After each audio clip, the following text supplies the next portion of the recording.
I have taught the first semester of music industry, which is, as you can imagine, called Music Industry 1. We talk about music in the 18th and 19th centuries and earlier as it grew into a commercial venture where people could actually make money playing music. You've heard the expression, sing for your supper. That's what people did. That's obviously evolved into a really thriving multi-billion-dollar industry.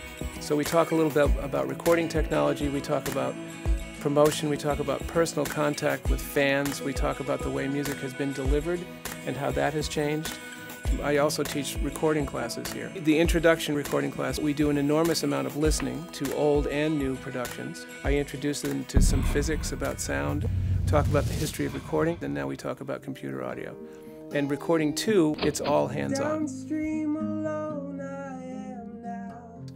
Recording 3 is where we take all the products of the first 2 semesters and our life up to that point and mix them together as a group. One of the things that I try to bring to my classroom is the importance of conversation and the importance of listening to what's going on around you, because 90% of what you learn is learning from other people, not what you learn in books.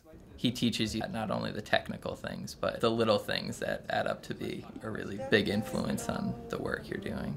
He knows what it takes to get the best out of somebody you're in the studio with, because it's very important to have a good attitude. He's so experienced as a musician that he'll know what's working and not working from a musician standpoint, not just from a studio engineer standpoint.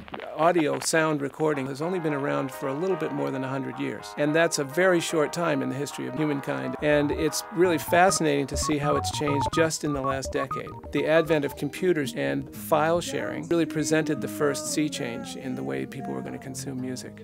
We're starting to outgrow the need for a physical product, which means we have to rethink the way music is able to create any kind of income for the people who make it. I would say that we are now in the golden age of Northeastern's music industry program, and it's a remarkable time, and it requires that we rethink everything.